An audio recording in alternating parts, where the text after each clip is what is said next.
Yeah. So I'll do it again just since we started recording. So this is a way that you can, for everybody, is a way that you can take everybody from your list and really sort them by who's published content themselves, the most recent. So you could take any one of your lists, go to a list.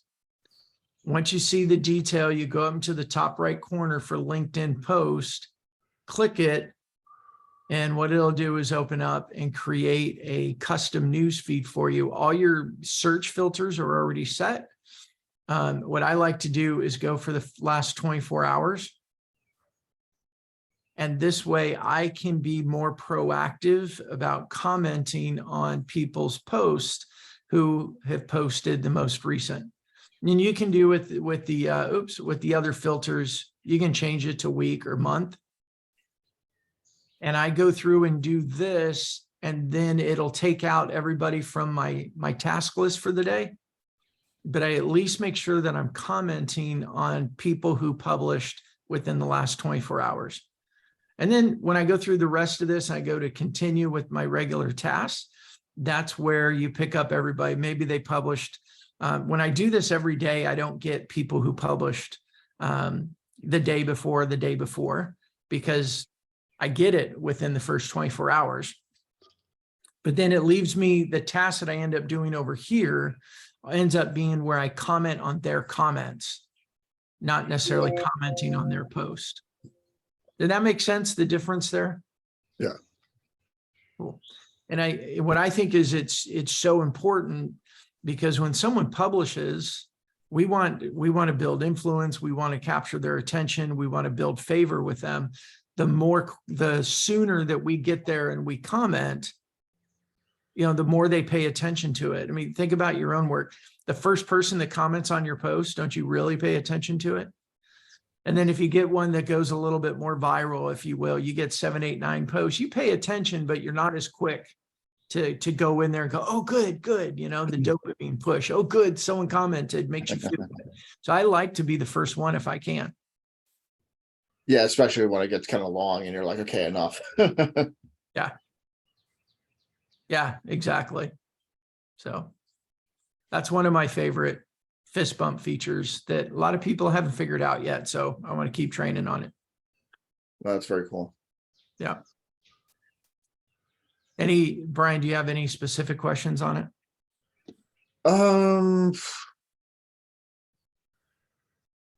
I mean, I guess the perennial one that comes up, and it's probably come up in a conversation that you and I have probably had in the past, is what are you doing with those people who don't comment, don't post often or at all? Yeah.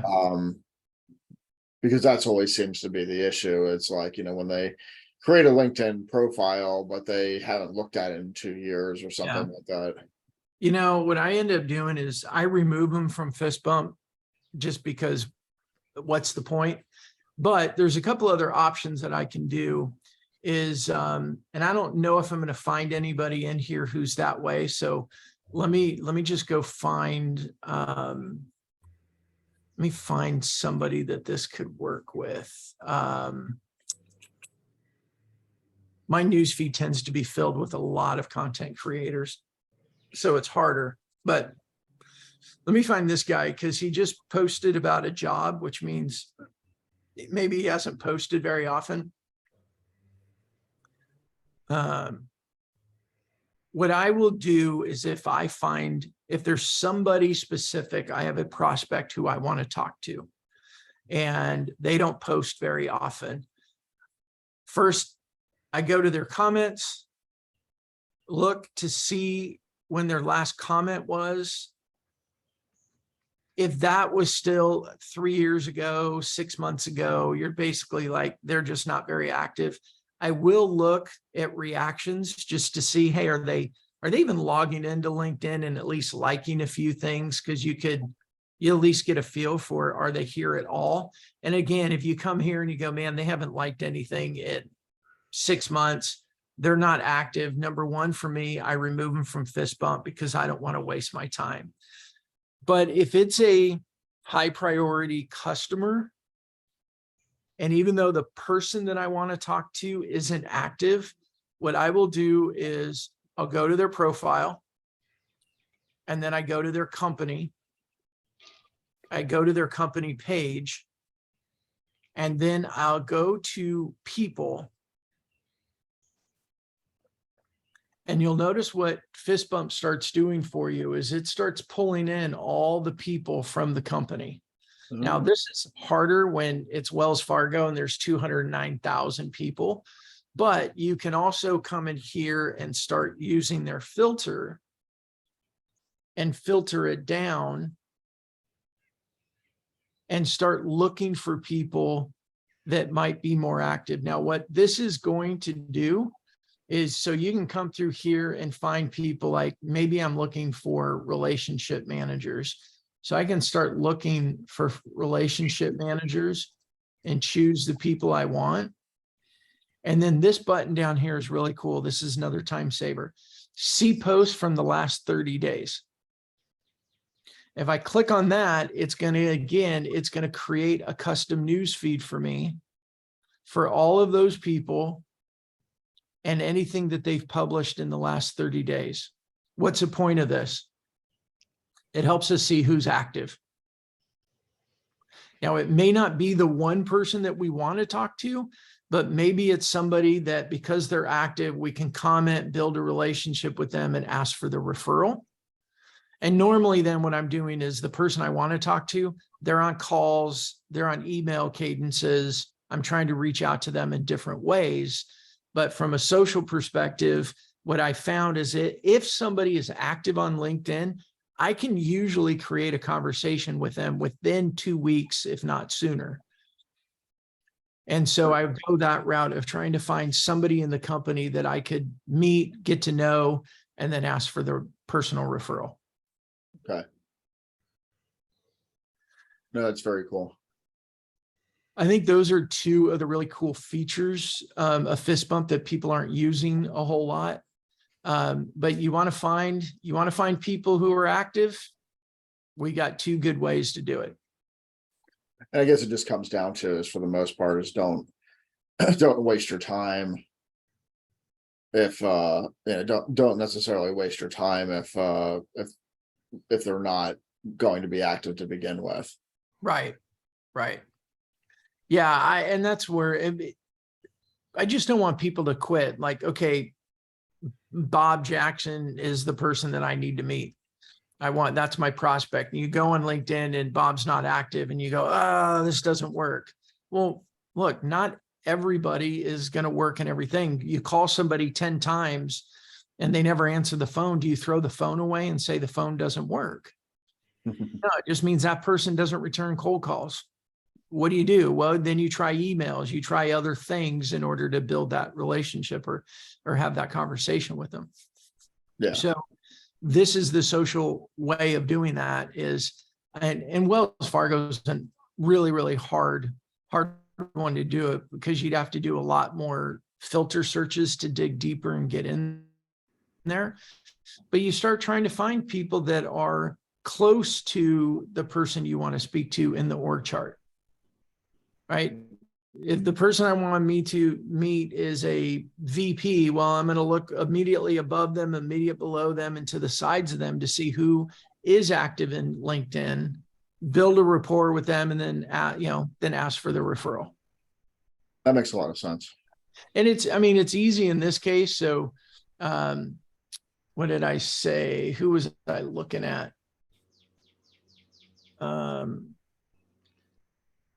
Demetrius. If I wanted to meet him, I want to see who I know first, right? Is there anyone in here I know that I could ask for the referral from, or the introduction from? And then if not, I'm going to go into, and like I said, Wells Fargo is a hard one. We don't have time, but then I'm going to go into the company page and I'm going to start looking at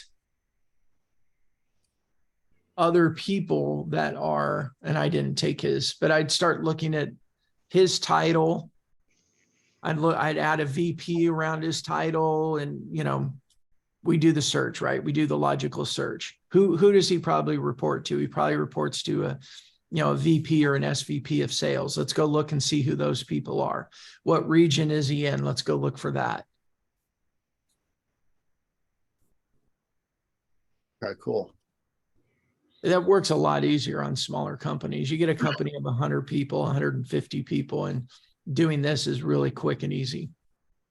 Yeah, and it just makes a lot of sense that if you can't get to the person that you're looking for, that you that you go to their reports, or who do they report to?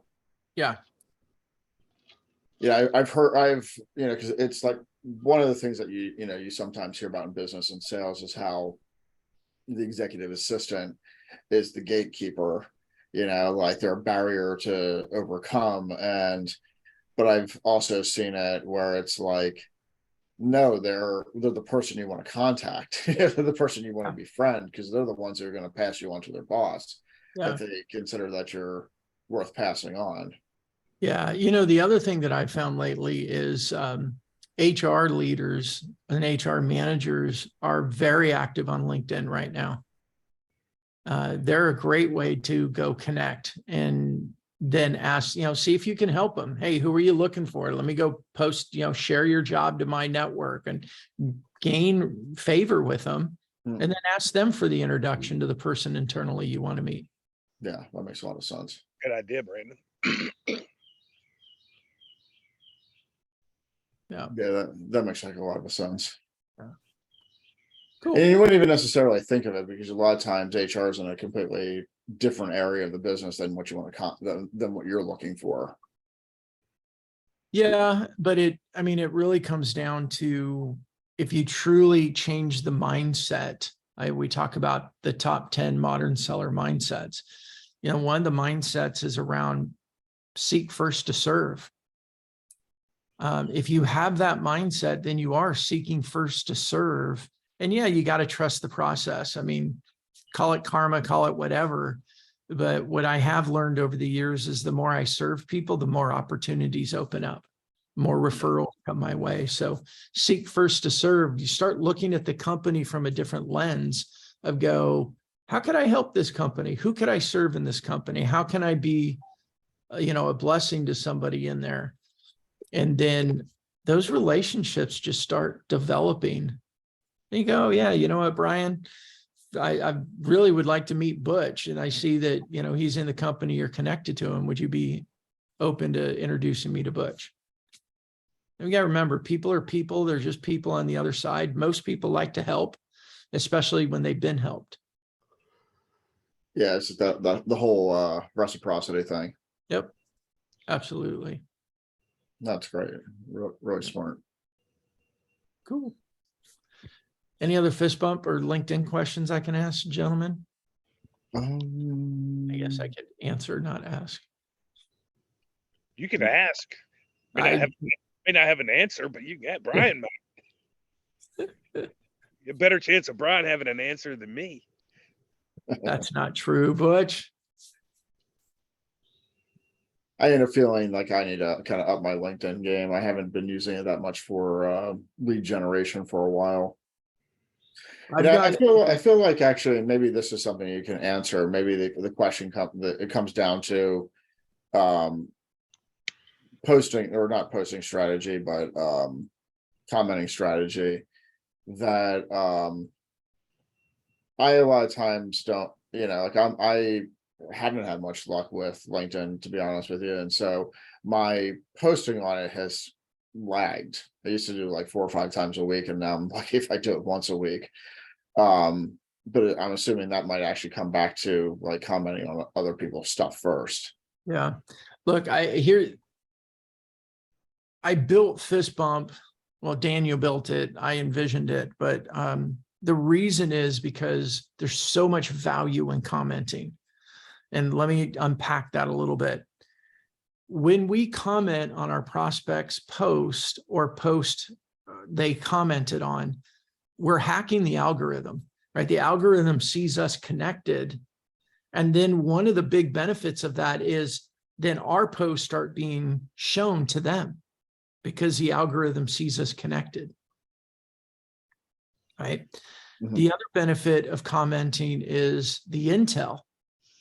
right? We're learning a lot about the people we want to talk to by seeing what they publish, what they comment on, and what they say in all of those. We're learning a lot, and we learn how to get to communicate with them, right? It's like any other live networking event. The more we listen to people, we learn, and then our comments and our questions or our statements are that much more valuable, right? So those two reasons alone. And then I would say the third thing with commenting is you learn what you should be publishing, right? When you're reading what other people are publishing or other people are commenting, and like right now, I've been hearing through social and calls that one of the biggest challenges that people are dealing with right now is creating conversations. They're not. I mean, I had somebody, she'd be great for your group of baby boomers. She just said, I've never in my entire 40-year career as a salesperson, I've never experienced anything that I'm experiencing right now. It is so difficult to create customer conversations. But I've been hearing that and seeing it. And so what have I done? I'm going to do a free training on Thursday on how to create customer conversations with social prospecting sequences.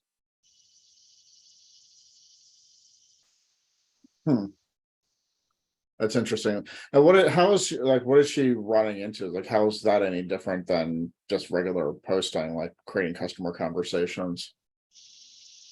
Well, for her, it's a lot of outbound calls and a lot of cold emails that aren't, quote unquote, working. People aren't responding. She's not creating the appointments and meetings. So her KPIs are all out of whack. And she's, from what she said, she's number 2 in her company. So she's like, I'm pretty secure, but everybody in their division is struggling with the same thing. And it's just at the very top of their funnel. Just creating the initial customer meeting is down like 60-70%. So through my commenting, though, going to all these other people's posts and reading and listening and seeing what's going on, I learned this is a big problem right now. And I went, okay, what can I do to help? Well, let me go do a free webinar on how to create customer conversations through social prospecting sequences. Very cool. That's very cool. Yeah, and I can imagine like that's really gotta be tough, especially when you're the guy when you're the person at the top of the org chart or near the top of the org chart, that they might not, if you can't make a sale, how are you expecting anybody else to? Yeah, exactly. So, all right, gentlemen, I pad a little bit, but I do have a 9:15. I still need to prep a little bit for it. If you guys have other questions, I'd love to answer them. No, that was very good, Brandon. I appreciate your time. No, me too. Nice to meet you face to face on a computer anyway, Brian. Sure, Butch. We should connect sometime. Yeah, let's do it. Okay, cool. And guys, I'm going to put this in here for you guys too. If you ever want, there's the live, if you haven't seen it, our live onboarding schedule is on that page. Okay. We go live 5 days a week. And then within the Modern Seller HQ community is where we'll do our free webinars. And like I said, mine this week on Thursday will be the social prospecting sequences. Brandon, have you posted that? That's happening? It's going out today. It's going out today. We had a little miscommunication. I thought Mariana's was this week, but it's not until next week. So I'm going to fast forward mine to this week, especially because I've been learning that this is a big pain point for people and I want to get it out there quick. Great. Yep. Appreciate it, Brandon. You got it. Have a good day, Thanks, Brian. guys. Take care, guys.